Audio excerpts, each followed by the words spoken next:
Hi everyone, I'm KL Mary. And I'm Soda. We're back with another episode. Today we're going to go back to some of the roots of what started this podcast, that being our love for the Triumvirate. Now, we've talked extensively about the slash pairing for Kirk, Spock, and McCoy. So today we're going to focus on the individual pairings that make up the overall McSpirk. That would be Kirk and Spock, otherwise known as Spirk. That would be Spock and McCoy, also known as Spones. And also Kirk and McCoy, otherwise known as McKirk. Now, some of you may have heard of other more ingenious type labels for these pairings, but throughout the podcast, we're going to mainly refer to these pairings as Spirk, Spones, or McKirk. Okay. And, let's start with, the most popular one, I think, by far.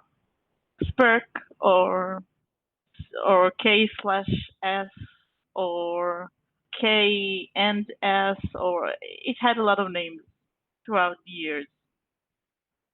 It's considered one of the very first slash pairings ever created. I think it actually invented the term slash as, as it refers to pairings. The pairing of Kirk and Spock. So, how should we divvy this up, Soda?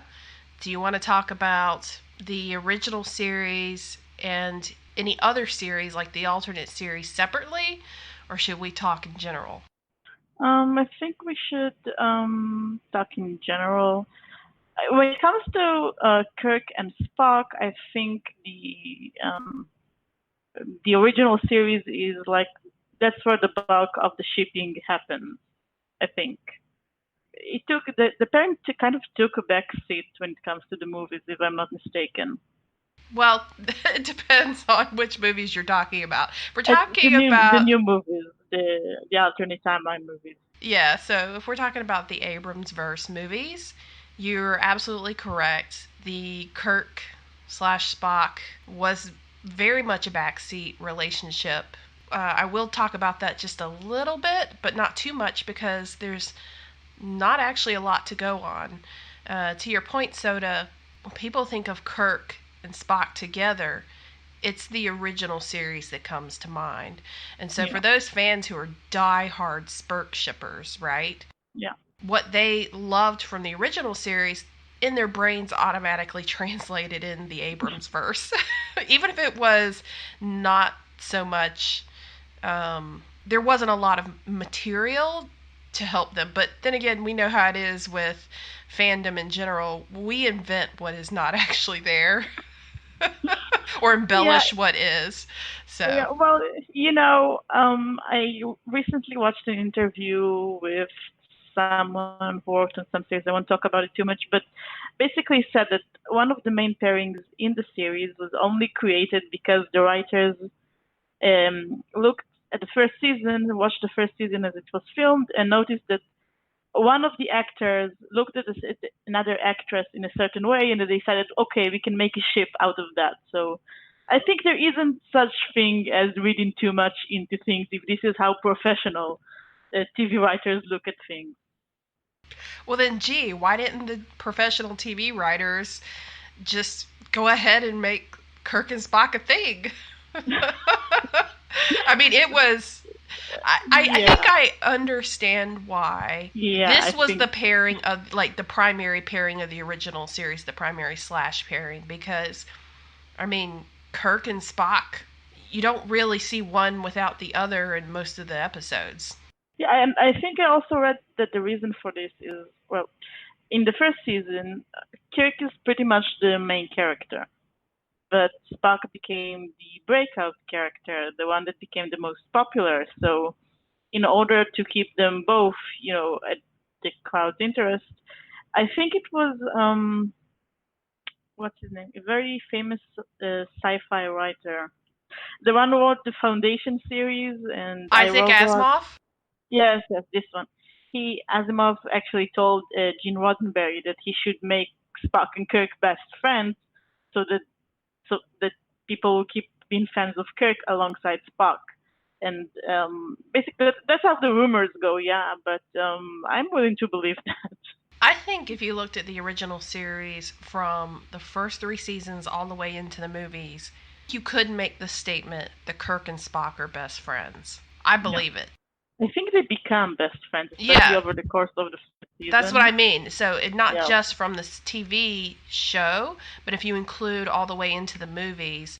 The original series movies. Right, and especially when you see the kind of sacrifices that Kirk makes, on Spock's behalf, you really can, I think, make the judgment call that later in their life that the two of them are pretty much best friends. I think even Spock's father thinks that.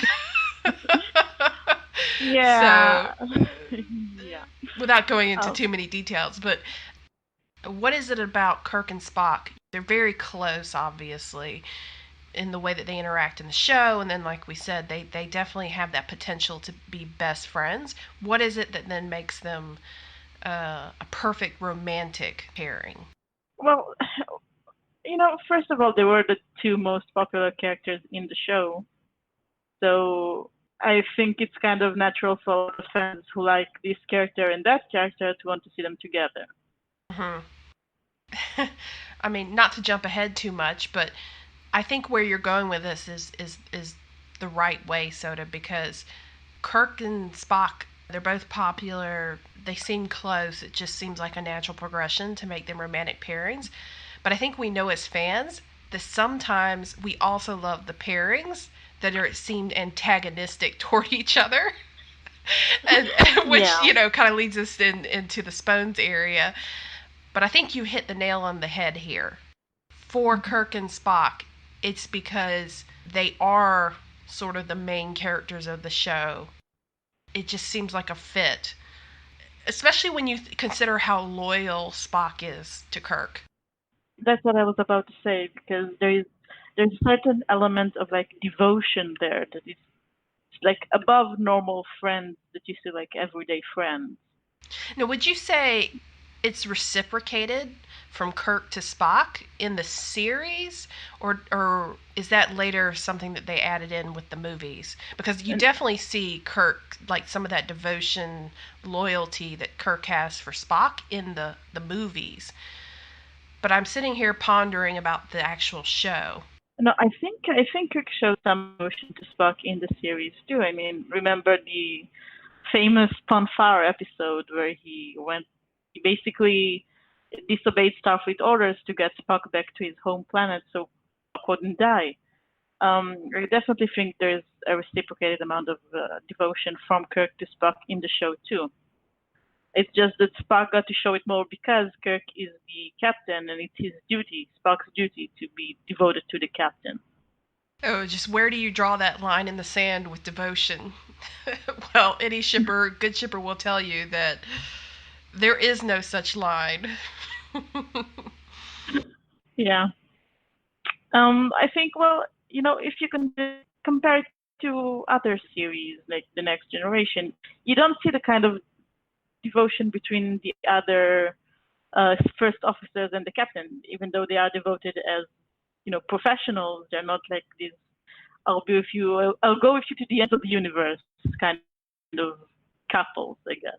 So there's this line that's crossed between professionalism and just sort of like a call to duty, right? I will go with you into the danger. Yeah. I am a Starfleet officer.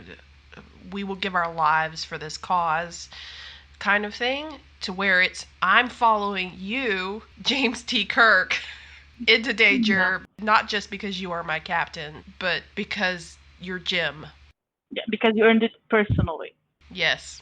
And I think the movies the movies have is that we don't see them on duty all the time. In the show, they were pretty much on duty all the time, so it was kind of hard to draw the line. Is this devotion because they're professionals, or is this devotion because they're personal friends? In the movies, it's clearer because they are a lot of the time off duty when they show that. Yes. Well, I think this brings me to probably one of the most famous, Spirk scenes. I see this image on the internet all the time where Spock is recovering, laying down in the bed, and then Kirk is holding his hand, like actually physically clutching his hand. Yeah. And just that still of where they're just gazing at each other, holding hands, I think is probably, in my mind, like the banner for Spirk. Yeah, pretty much, especially since what we know about Vulcans in their hands. It's a very intimate, right? It's a very intimate gesture. And then, of course, in the second movie when Spock says, "And I shall always be yours," is also a pretty famous line. Yes.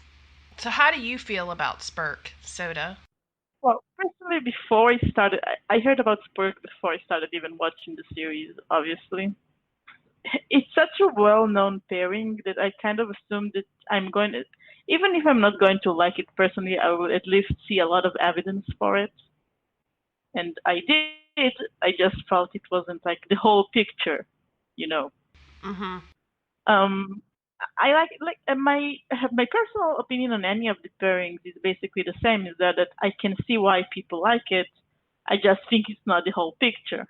Well, I think that's because both you and I share a great love of McSpirk, and for us who sees things in terms of threes, it's very hard to isolate it to any two and not just feel that absence of the third. Exactly. Like I said before, this was probably the one that I heard about the most before the show, before I watched the show. And yeah, I did see why people were shipping it so hard. There were a lot of like lingering gazes into each other's eyes and things like that. There were a lot of them. Spock, when Kirk wants Spock to massage his shoulders. I mean, what? Yeah. A reserved Vulcan, you want him to come over and give you a back rub? He thought he was giving him a back rub. And then how disappointed he is that it's the Yeoman. Exactly. The fact that Kirk just thought that Spock was giving him a massage and he wasn't surprised in the least about it. Well, I will give Spirk this. It definitely is the pairing with the most material in the series Exactly. of any of the three pairings that we talk about on this podcast today. My personal feelings on Spirk, sort of like you, Soda, I knew what Spirk was before I knew what Star Trek really was. Just the name Kirk and Spock and being synonymous together. I just knew. I can't tell you when I found out. Can't tell you exactly how that knowledge came about.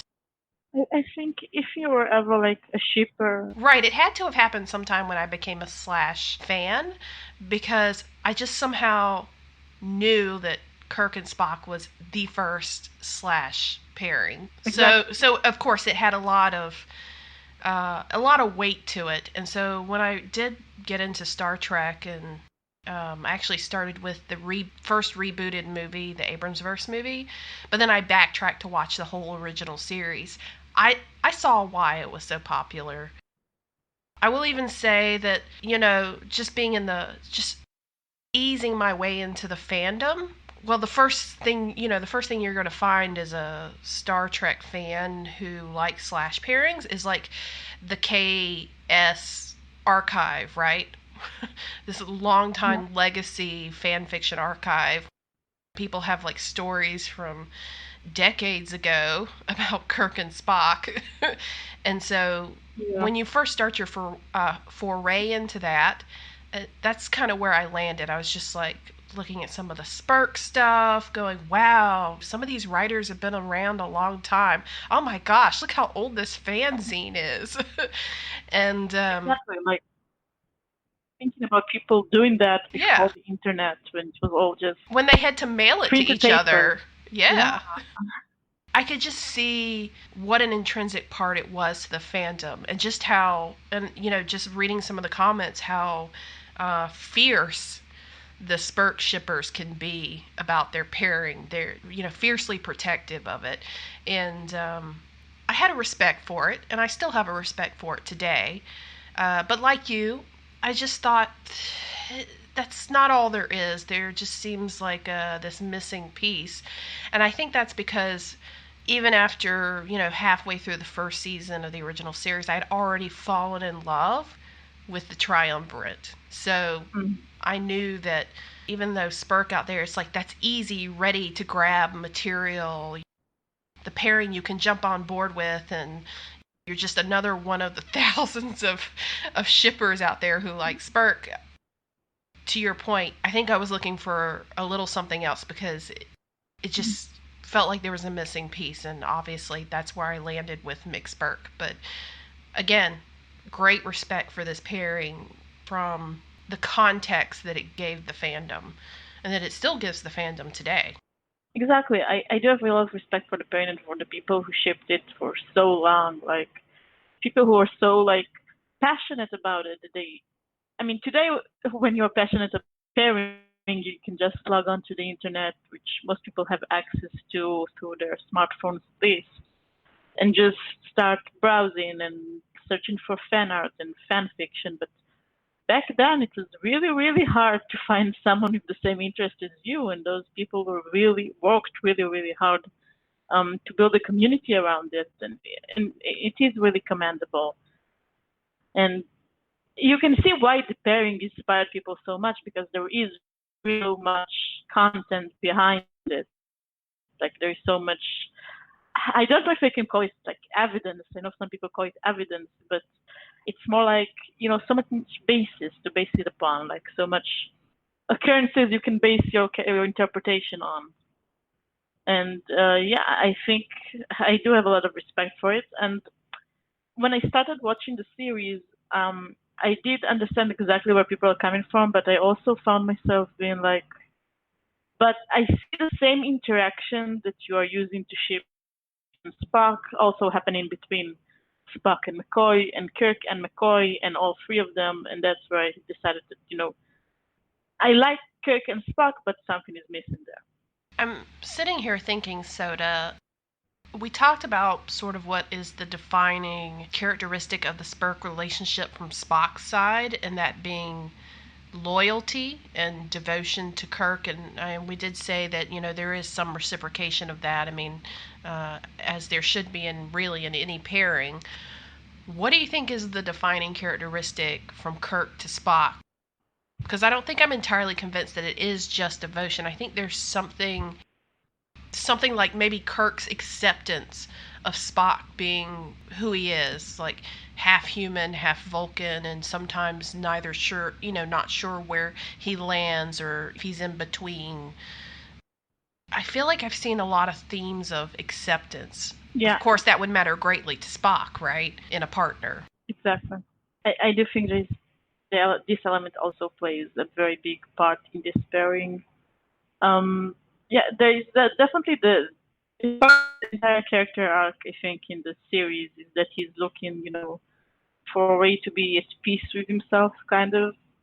And part of his problem is that he's half human, half Vulcan, and he's not sure which part is him, because he tries to be 100% Vulcan, but he can never quite manage it.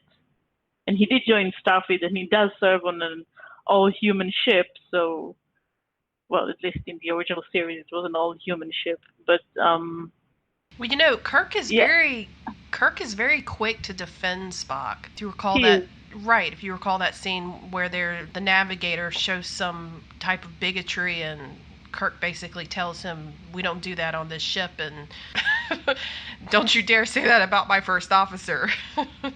And I really like the way that Leonard Nimoy played that scene, because you could see his face. He was like, he looked like, Spock looked like he was nervous about it, like almost emotional about it, I think I would also add here that Kirk seems to have great trust in Spock, and that's very appealing because, as you know, Spock he is the first officer and he does act like an advisor, but there are times when it's almost as if Spock says it's true, it can only be the truth kind of thing. Yeah, yeah, I think it's the same part as the devotion part. Like, yeah, the trust each other. It comes off sometimes as part of the job. A captain should be able to trust his first officer, and vice versa. But Have we ever seen Kirk dress down Spock for something? As opposed to just, maybe doing a little bit of hand waving and eyes. I think I understand why you did that, Mr. Spock. Let's just not speak of it again. I think there is a little confrontation in the motion picture. I haven't watched it in a while, but I feel like there was something when Spock first came on board. Well, but I believe we were supposed to see that they were all at odds anyway, because they had Yeah. been split up and their careers had taken different paths. And I mean, in fact, Spock was practically out of Starfleet by that point. So there was, I think, not bad blood per se between them, but just tension and Yeah. unresolved issue that made them terse when they first saw each other. But I think you're right. Other than that point, when have we ever seen them really at odds with each other that was not by some alien influence? Or out of concern, again, for our episode where Kirk, basically everyone are kind of scared of what's happening to Spock, and Spock wouldn't tell anyone until Kirk is just stern enough and understanding enough that Spock confides in him. Well, if we just touch briefly on Spirk in Abrams' verse, Yeah. what to say? There isn't much of it. So it's a great contrast to the original series. Basically, in the first movie of the Abrams verse, Kirk and Spock meet on not so pleasant terms. Spock has actually brought charges against Kirk for sabotaging the Kobayashi Maru, because although Kirk had taken it multiple times, the last time that he took it, he actually won, which is, of course, not the point of the test, because Spock apparently programmed it himself to be unwinnable. Mhm. And so there was obviously some tampering of some sort with the program itself, and Spock has brought these charges against Kirk in front of the Admiralty, and Kirk is required to go and defend himself, which then things get a little heated between them, because Kirk is like, who is this guy?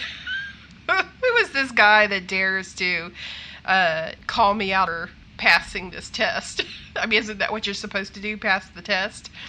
So, a little cocky about it, and of course, Spock would not get that sentiment at all. And then, things happen, and Vulcan being attacked, and so on and so forth. But overall, in the first movie, Kirk and Spock are not friendly with each other at all. Right. In fact, Spock is made acting captain at one point of the Enterprise, and he decides to put Kirk, who is stowed away on the Enterprise and causing problems already, to put him in a pod and send him to Delta Vega, which is an ice planet. Basically maroons him there to get him out of the way because he's causing trouble. Okay. And as you can imagine, that causes hard feelings. So the next time they come together to see each other, well, they are in the thick of a fight, and they may work together to overcome the enemy. To be honest, you can't say much about their relationship because they don't actually have one at that point.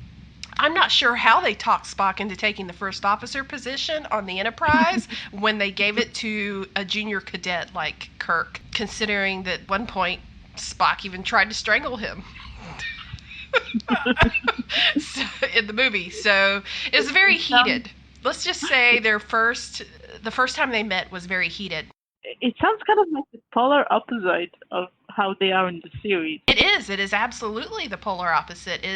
To be honest, Kirk and Spock's relationship, it's tenuous in the second movie, and only in Beyond, which is the third Abrams verse movie, do you begin to see that they respect each other and they actually do rely on each other to, protect the ship and survive their 5-year mission. And so at one point, Kirk makes it known that he does think of Spock as a friend, but Spock, being Spock, is like, what is a friend? I mean, so they're not always in sync, I think, is my point. And in fact, I think they kind of turned that relationship on its head, and I'm not sure why they did it, because as you know, Kirk and Spock are so beloved that usually you want to get them to a place where they're very comfortable with each other, just like in the original series, but they never quite made it there on screen.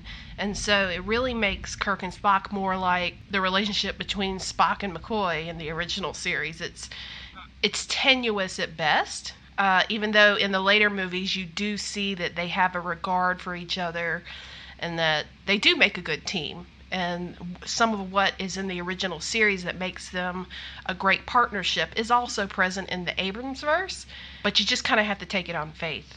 How does that translate for Spirk shippers is the question.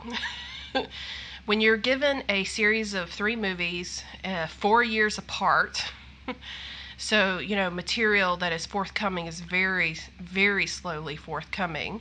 How do Spirk shippers see Kirk and Spock getting together in the Abrams verse?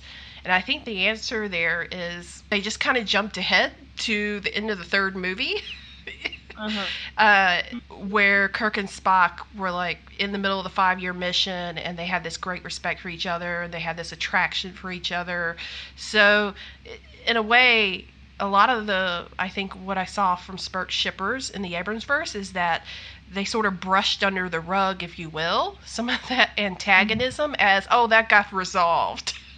Clearly, they figured out what each other's good attributes are and, have cultivated a respect for each other. It's just interesting, I guess. Are there Abramverse shippers that actually antagonistic part of the relationship in the two? I know some people do like shipping, pairings with some antagonism in them, which we'll talk about in a minute. But when it comes to Kirk and Spock in the Abrams movies. Yeah, this is what I find fascinating about it, Soda. It seemed to me that most of the Spirk shippers in the Abrams verse were already Spirk shippers in the original series, and just sort of translated that love of the pairing over to the new universe. I didn't actually see a lot of material coming from fans that played upon that antagonistic quality between them. To me, it seemed very few and far in between. I mean, I think maybe there were some fans who came right into the Abramsverse series and, acknowledged that. But for the most part, it just seemed inundated with these are soulmates, because basically the Spirk is like synonymous with like soulmate pairing or something. Yeah. And so there was a lot of that going on. It's almost as if they took the traditional Spirk lens and just applied it to the Abramsverse and said, well, it doesn't matter what they're like in this universe, they're still soulmates. Yeah. I would have thought there would have been more appreciation for that antagonism between them. That sort of, they have to come to it takes years for them to come to a trust that is reflected from the very first few episodes of the original series. Kind of gets ignored a little bit. Interesting. One last question I have is that I heard rumors that when producing the new movies, the producers very specifically wanted to tamp down the Kirk and Spock reputation, as slash pairing, and that's why they're antagonistic, and that's in Uhura. You think it's true? I don't know if it's true, but I could see how that it would be, because I feel like even Abrams mentioned at some point, yes, he knew what Kirk and Spock was. He knew what the Spirk pairing was, But it wouldn't surprise me at all that in order for the series, like the new reinvented version, to be accepted by mainstream audiences, which is where Abrams' sweet spot was, and where he was pushing, that franchise, that they would have introduced the hetero-romantic pairing between Spock and Uhura in order to kind of play down, like you said, the Kirk and Spock aspect. What really gets me about that, though, is Kirk and Spock still have the most scenes together in the first two movies. And in fact, the second movie is pretty much about Kirk telling Spock that, hey, I consider you a friend, and Spock being like, what? But then by the end of it, Spock realizes that he does also consider Kirk a friend, after something unfortunate happens to Kirk, which I will not go into detail, which forces Spock to evaluate his feelings for his captain. And so that, if you think about it, that movie is pretty much a Kirk and Spock movie. I'm personally wondering how they could make this movie without the long history of a stable relationship between the two. But that's a great question, because at the onset of Into Darkness, Kirk, he says, I thought we were friends. Like, he's not even certain, because Spock's not certain. And they've only just finished a trial run of the Enterprise together, and they're trying to go after a 5-year mission. Mm-hmm. And before all this terrorism stuff happens with Khan. But to be honest, if they're not sure, how can the viewer be sure? Exactly. And yet they really played into that by the end of the movie. I will say things start out on an even keel, and beyond. You can see that this crew is more like a family, and so they're all much closer to each other, and they all value and respect each other, which is just in general better. But if you're looking for drama in your Spirk, I would say the drama comes from the first two movies in the Abrams verse. Okay. Do you want to move on to the second pairing? Yes. Spones. Spones. Spones to me was always like the little ship that could. That is a perfect way to put it, Soda. It's the little ship that could, and that never gave up. Yeah, because it's not the most popular ship in the original movies and in the original series and movies, and it's not the most popular ship in the new movies, but it somehow managed to be popular enough in both of them. Well, what can we say here except that fans love a good hate-love relationship. Primarily a hate relationship. Although I think that's a very strong word to describe the relationship between Spock and McCoy. But if you look at it from a really black and white perspective, right? In the original series, Spock and McCoy fight all the time. They hardly ever agree on anything, and they love to pick at each other. So I see it as more like siblings picking each other, which I think is why Kirk is always so fondly trying to make peace between them. Sort of like the parrots and the fighting children.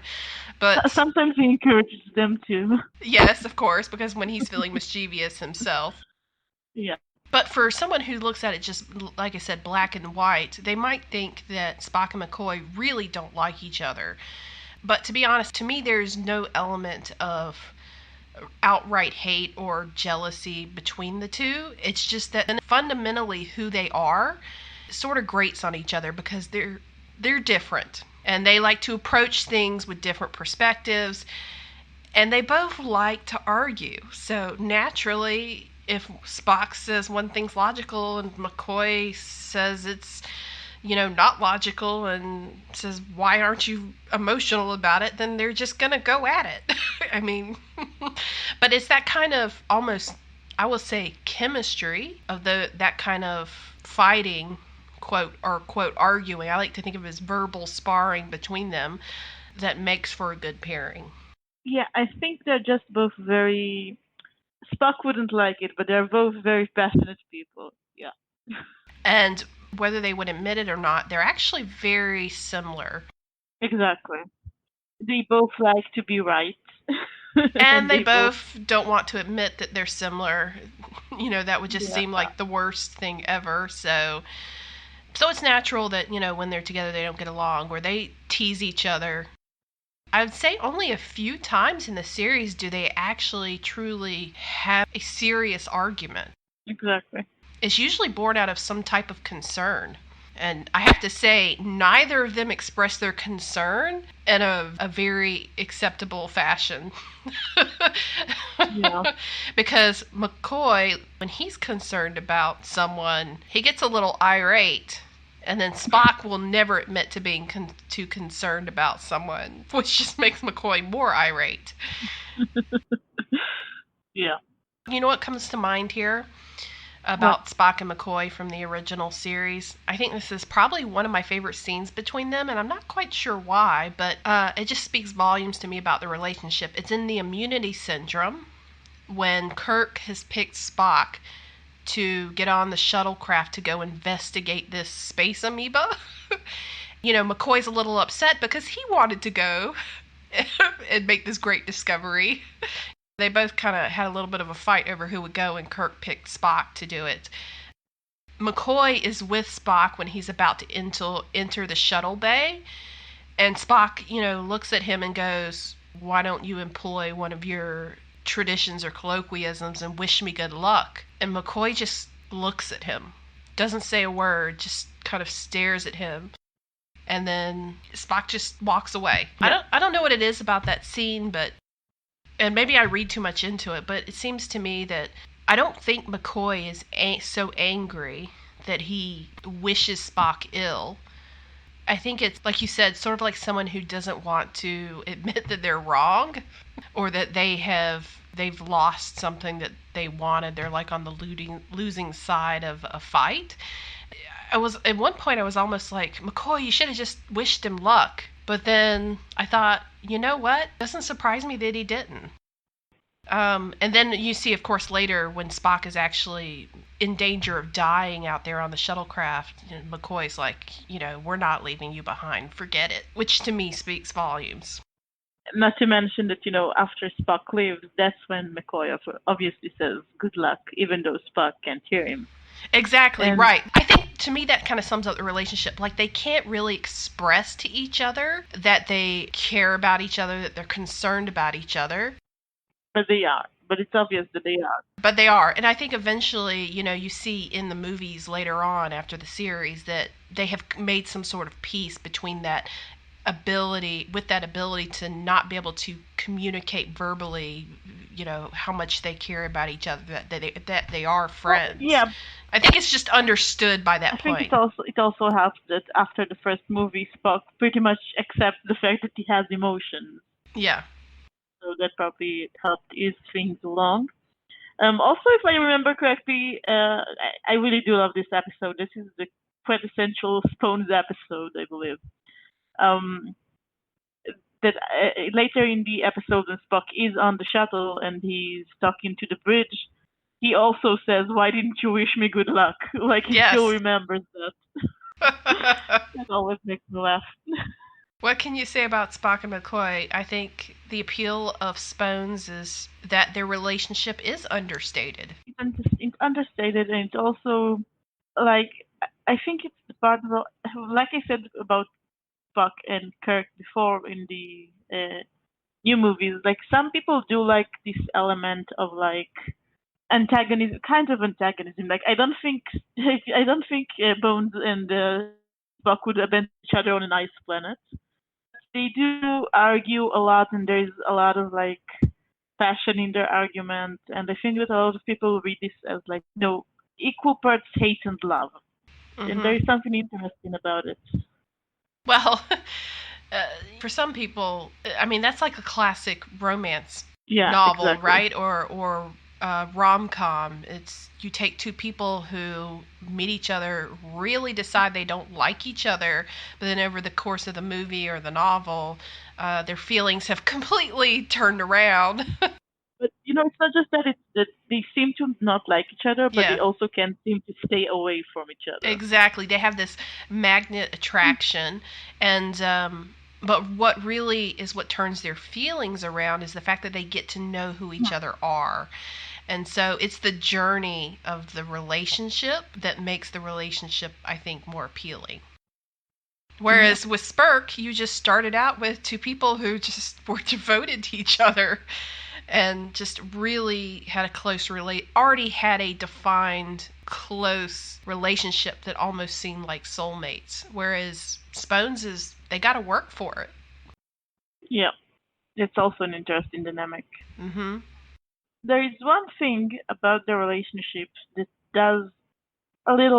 bugs me a little, and it's the way that Bones sometimes treats Spock. You could kind of say it's almost xenophobic on times. All of those, like, we talked before about how Kirk is totally accepting of Spock, was trying to find himself, who never feels quite at home. And it seems like there are times that McCoy is like the complete opposite. Like, he's constantly referring to Spock. Spock's Vulcan heritage is weird and unsettling and things like that. I'm reminded of a scene in another episode that I really like, All Our Yesterdays. Spock is acting a little weird because of the effects of the time travel they've been through, and he nearly kind of chokes because McCoy has been antagonistic to him about his Vulcan heritage, and he says, I never liked it when you speak to me that way. Yeah, you're talking about All Our Yesterdays. Yeah. Mm-hmm. What do you think about that? He's like, now I'm certain. Yeah. Yeah, now he's certain he didn't like it. I think this is a territory to navigate very carefully because I don't feel that McCoy is xenophobic in any respect. I think his respect for life in general kind of supersedes his personal feelings for any race that's not human. Because at the end of the day, whoever's on his table, it's a person, not a species, Yeah. if you will.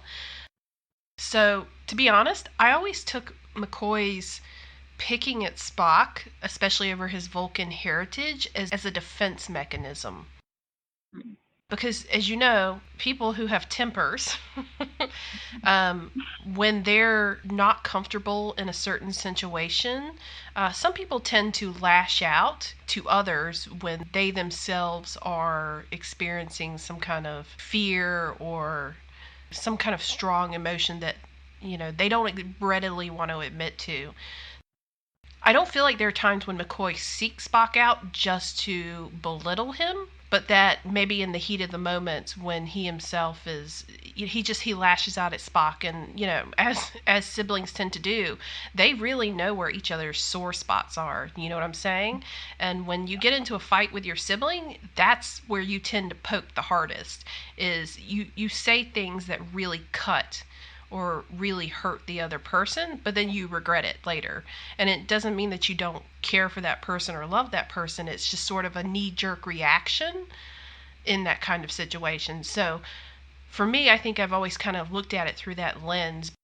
There are times when McCoy, he is saying something that could be irritating, but he does it in a lighthearted fashion.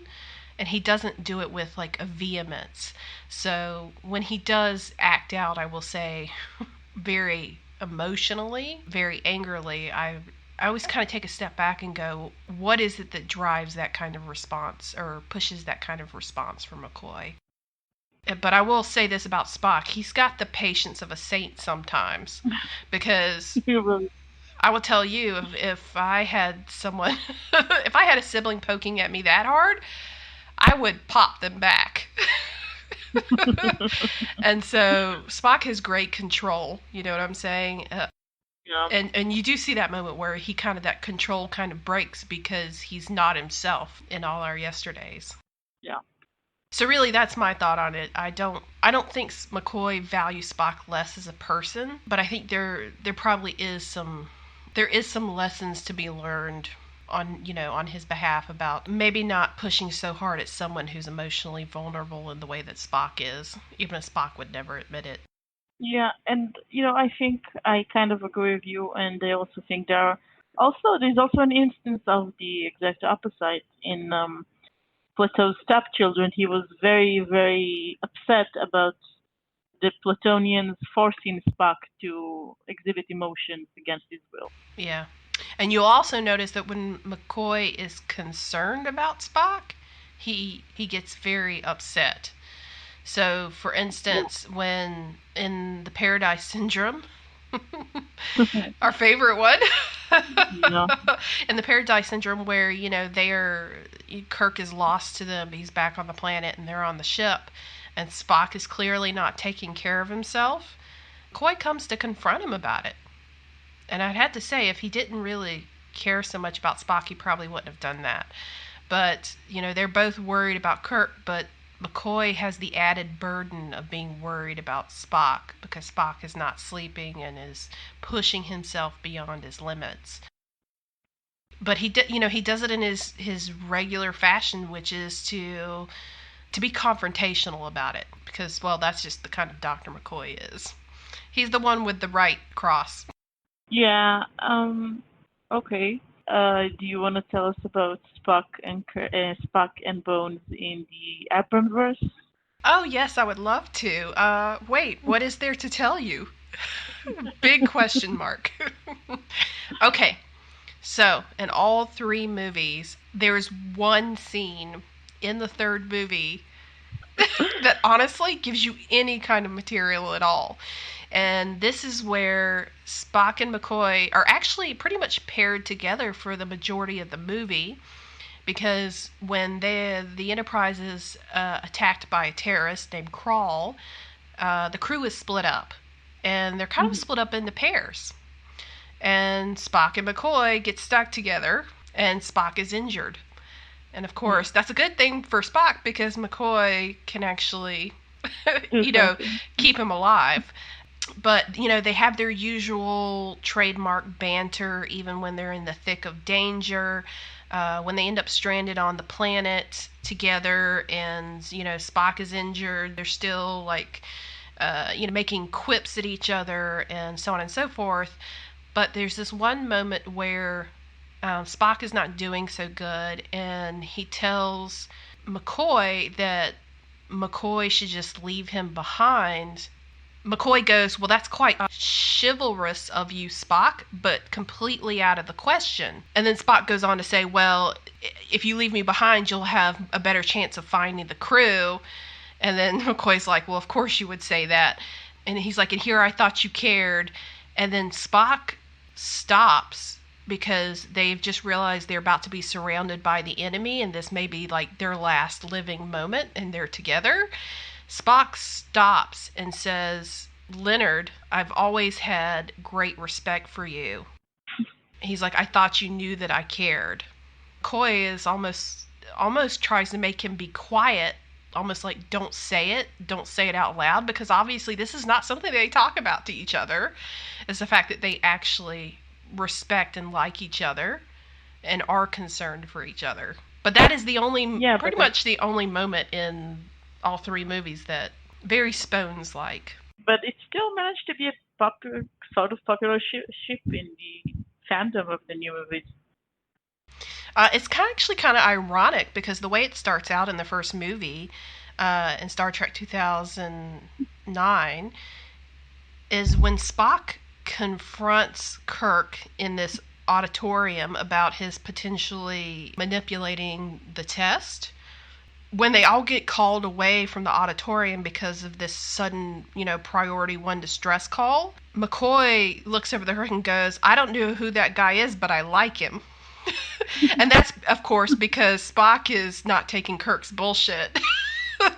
And then, so it's kind of a flip of the sentiment that you would have seen in the original series. So Kirk is like, "Why is this guy, I don't like this guy." McCoy's like, "Oh, I like this guy." But then you realize that's not really a true statement, because as McCoy gets to know Spock, of course, they fall into their natural bantering. But there's really not a whole lot of actual material in the movies for the Spones.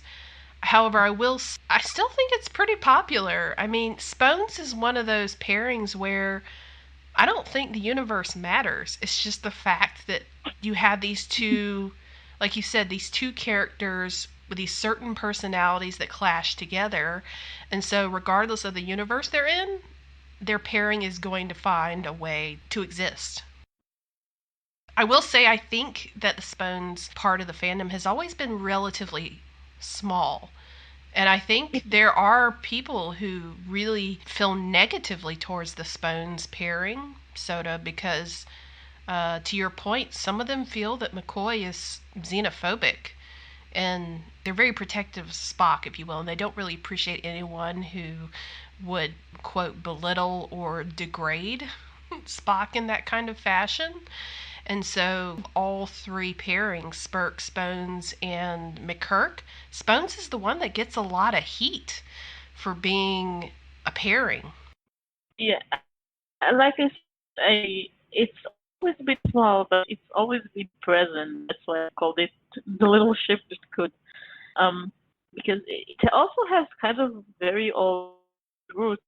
I think I saw like bone stories from the 80s, not like it's not that it's pretty long ago, but also the fact that I think a lot of people are just really identify with Spock as a person. They see themselves in him because of his struggles, because he can't find himself, because they feel alienated for this reason or that, and it's possible that they just, kind of project their feelings about people who are antagonizing them in their lives onto McCoy's treatment of Spock, and why that's why it bothers them. Right. I mean, no one likes a bully. Exactly. It just depends on whether or not you see McCoy as a bully. Yeah. I think we have one more thing to talk about in this area, Soda, and that is, how is it with McCoy being the one to carry Spock's Katra? How did that affect the Spones pairing? Well, I think it kind of reinvigorated them. McCoy didn't really have a big part in the movies in general, in the original series movies, and I guess in the new movies too. That's correct. Yeah.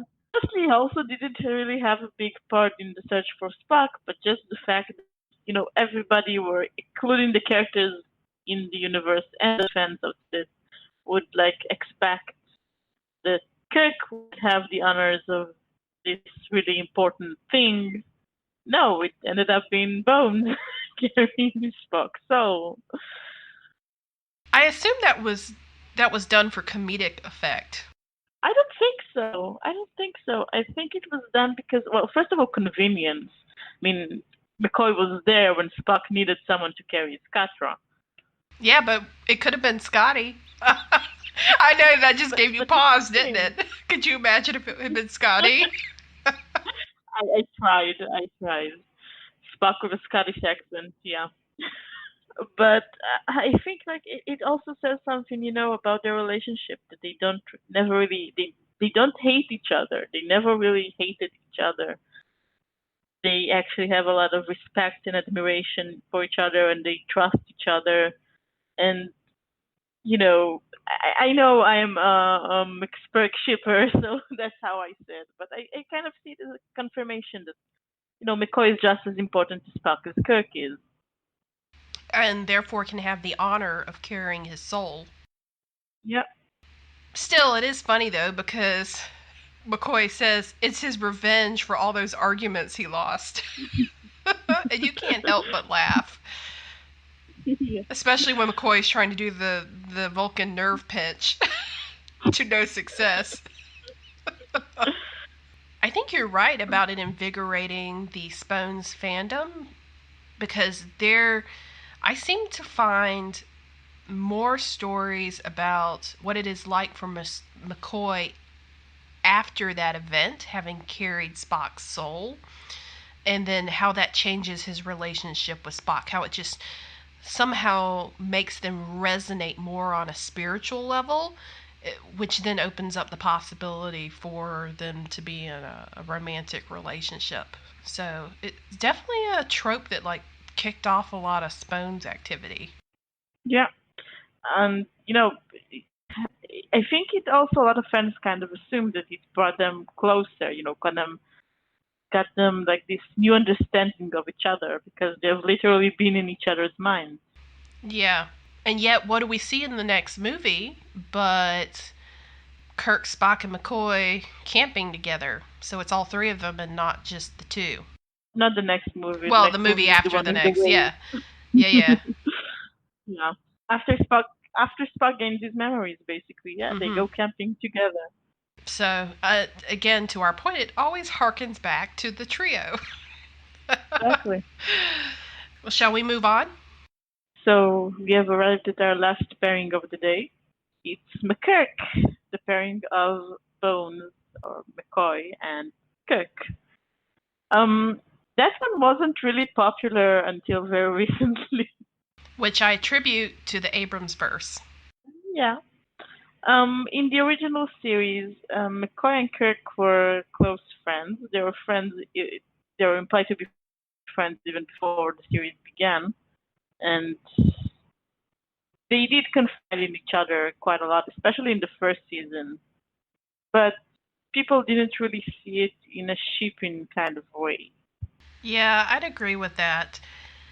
It's kind of interesting. It's because where Kirk and Spock seem like the soulmates in the original series, Kirk and McCoy to me always seemed like the best friends. Yeah. Just natural friends. Like, even when they're sort of not on the same page as like a captain and the chief medical officer, even when they're having those kinds of discussions, it's almost as if you can see that they have some history together and that they're very comfortable with each other. I mean, how many times does McCoy visit Kirk with some type of brandy or liquor? or that one of them is the listening ear for the other. Yeah, I agree, but I don't know, maybe it's just me. I did kind of see it in a shipping way in the original series. Well, it's not that I didn't see it because obviously I'm a McSpirk, and so McKirk is a very intrinsic part of that ship. I do agree that they seem more to be like these old friends. I think this is one where if you had to pick a trope soda, you would do like friends to lovers. Yeah. I think, unlike the other two pairings, because Kirk and McCoy clearly have history, they're not like this new thing. They're not like these two people who learn how to adjust to accept each other and accept each other. Yes. Yeah. They're already comfortable with each other. And that's, I think, the part people respond to. Yeah, they're just old friends. And to be honest, there's really nothing quite as comforting as a familiar friend. So I think it is sort of a natural ship, if you ask me. Yeah. Like you said, McCoy was always there for Kirk with like a comforting word or some drink to help him, or was always concerned for his health. McCoy is the one that Kirk confides in when he's has doubts. Think about like what is it, the ultimate computer? When Kirk he's explaining like what it means when they call him a dunce. And he talks about how he might be uncertain about this computer they put in the ship, but he questions himself, is it because he's afraid of being replaced by a computer, having his position replaced? And these things he just says naturally to McCoy. Yeah. It's almost as if he has no compunction about speaking that to him, and to me that speaks of a level of comfortableness and familiarity that you really just don't see between anybody else on the ship. Exactly. They're really like an old couple, like people who have known each other for so long. You just have this like habits around each other. Yeah, exactly. So in a way, I think McKirk, from the original series perspective, is sort of a natural, beautiful pairing. If they were together, they would be very comfortable with each other, like you said, sort of the old married couple vibe. But if for some reason they decided that the relationship did not work, there would be no hard feelings.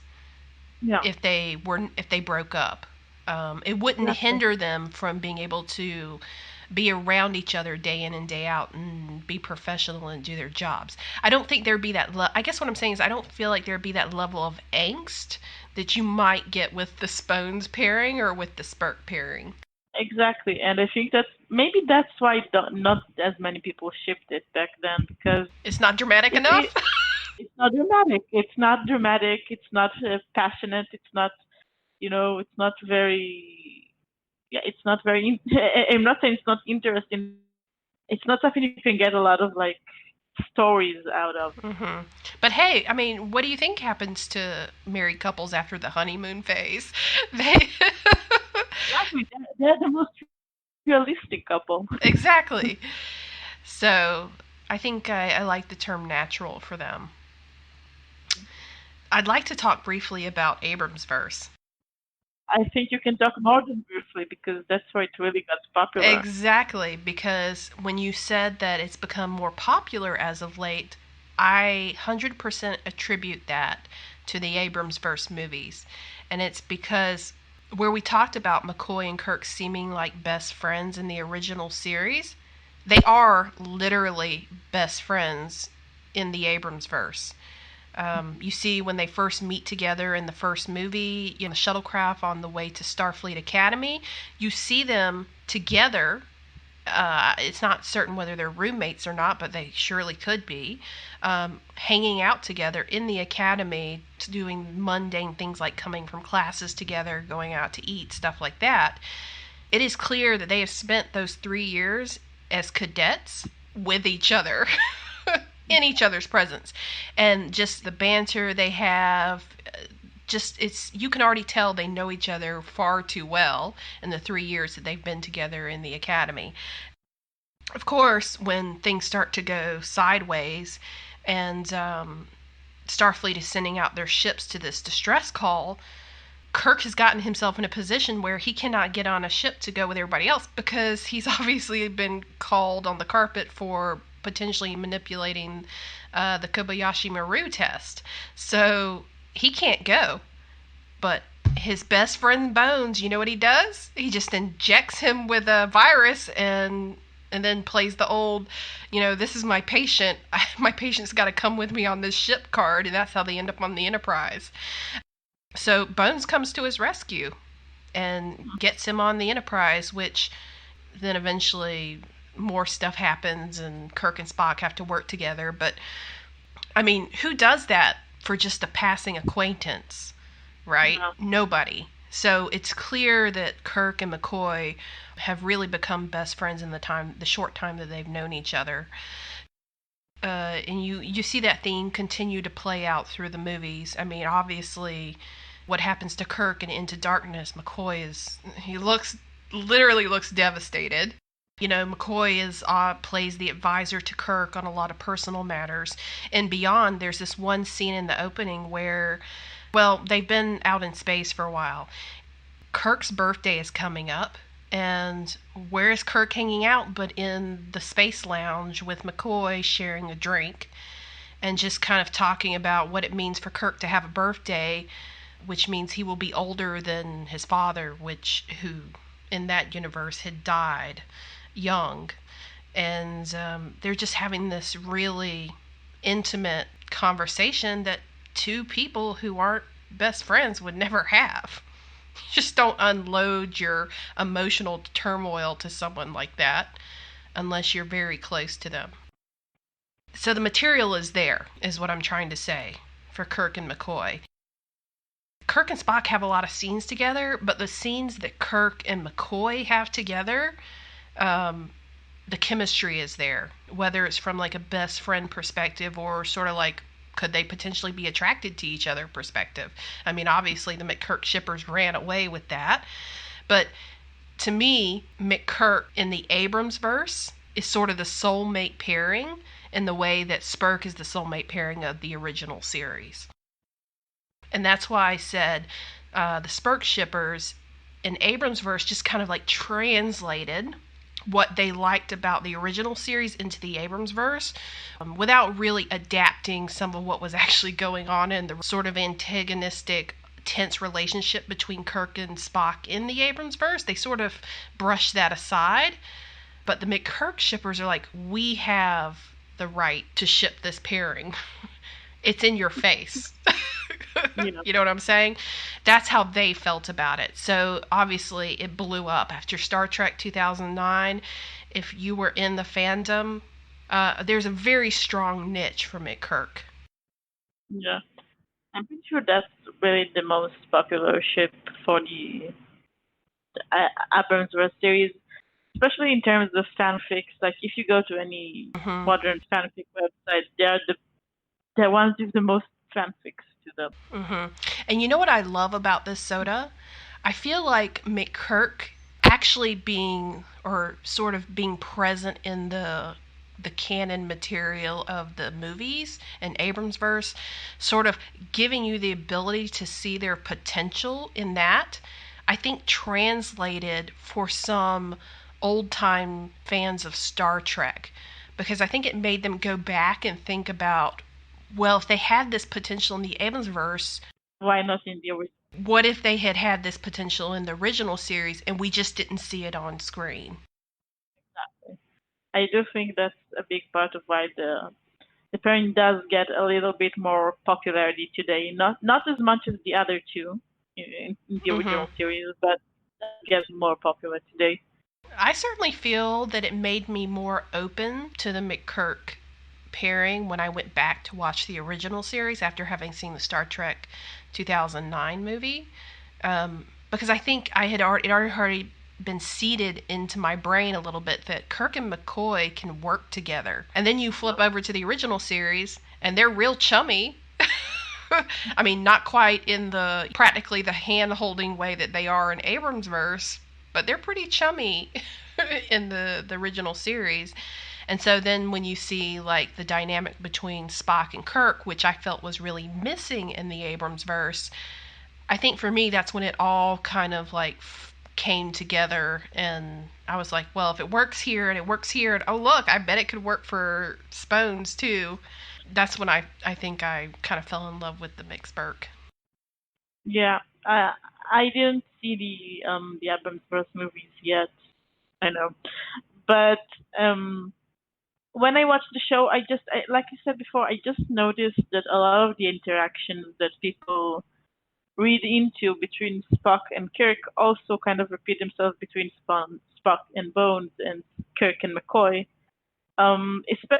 Between Kirk and McCoy, I think the problem is that most of these interactions happen in the first season, and most people kind of, they watching the first season of the show, and they kind of maybe don't know what to expect exactly. And by the time they kind of become familiar with the characters, then the focus already goes to Spock and Kirk. Yes. So I think that's why McCoy was kind of pushed to the sidelines in terms of pairings. But it's nice that the Abrams actually influenced it to become more popular in the series too. Well, if there was ever a reason to convince you to watch the Abrams verse movie Soda, it would be that you get to watch Kirk drag McCoy around like a beloved stuffed animal. Although a stuffed animal that is like grumpy with half its stuffing coming out. That's McCoy's equivalent. So there's this really touching scene in the second movie where McCoy is actually trying to disarm a nuclear weapon. The Enterprise is watching from afar with bated breath while he tries to disarm it before it blows up. And you can literally see how terrified Kirk is that McCoy's going to die, like that he's going to be blown up in front of him. And then, when he's able to disarm it before it goes off, like there's physical relief from Kirk, and like he literally almost staggers, like cannot stand on his feet. So, and you don't really see that reaction from Kirk. Some of the others are in trouble. You don't see him react that physically to the thought of them being killed. Yeah. I'm just trying to give you good reasons to go watch the Abrams verse. It has definitely got some very nice McKirk in it. Well, we talked about all the pairings. We did. So let me ask you this question, and then I'll answer it as well. Soda, what is your favorite of the three? It's kind of really hard. If you can't pick McSpirk and you have to default to one of the three, which one would you choose? Let's just say for entertainment value. It's really hard, but it would either be Spones or McKirk. Probably Spones because, like you said, I only watched the original series, and despite the fact that Kirk is my favorite character, um, I really do like the passion between, the interactions between Kirk, McCoy, and Spock, but I also like the comfort between Kirk and McCoy. So it's very hard to decide, but if I had to rate them, I'd probably put like Spones first, McKirk second, and Spirk third. Even though I do like them all, and of course I like them all together the best. Very, very nice way of summarizing that. I agree wholeheartedly. If I can, and it's possible, give me McSpirk any day. That's my go-to pairing. I think they all work better as a trio. I think any one of the pairing brings something unique that makes all three of it together just work. But if I had to pick just one of Spirk, Spones, or McKirk, I'm going to go with Spones. And that's not to say that I don't like Spirk or McKirk. It's just that Spones, for me, has the entertainment factor. Yeah, exactly. Because I usually err on the side of, let me see a couple that has to work for it. You know, that they weren't naturally drawn together. In fact, it's like opposites attract. I mean, that's my favorite trope. So, I mean, how can you not pick Spones? Because I think even in Abrams' verse, that works. That theme is not changed in any shape or form. So, if you like opposites attract, Spones is definitely the way to go. When you reach that point where Spock and McCoy admit that they care about each other and, agree that there's some merit to being close, it's like winning a tournament or something, winning a contest. They did it! It's the little ship that could. So I think for me, it's maybe a fondness factor and the fact that in the entertainment factor. Because Spones has this, as you said, because they have to work for it, and McKirk because they it's a dynamic that I don't see very often of people who are just like very comfortable with each other. Like Spock and Kirk, Spirk it's a good ship. I'm not saying it's not a good ship, but I feel like I've seen it a lot already. Yeah, I think for Spirk, it's more like a formula. It's that soulmate formula. You get it in almost every fandom.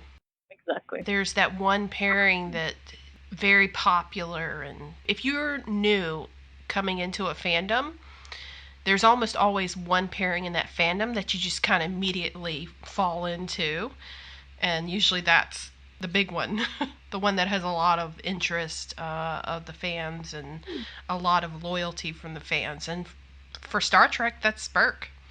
There's no denying it. Exactly.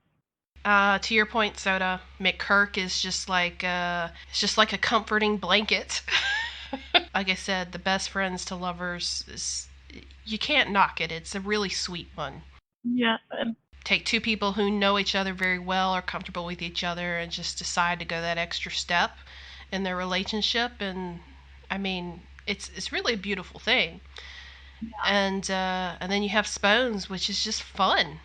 What situation could you possibly put them in that would make them overlook their proclivity to nitpicking at each other? How do you draw out that concern that you know is hidden beneath the surface? So for me, I think Spones is probably the most dramatic. Yeah, I definitely agree with you on that. Well, do we have anything else to add here? I don't. I'll close this by saying whether you're a Spirk, Spones, or McKirk fan, there's merit to all three. Exactly. Thanks for listening, everyone, and we'll be back next time. Bye.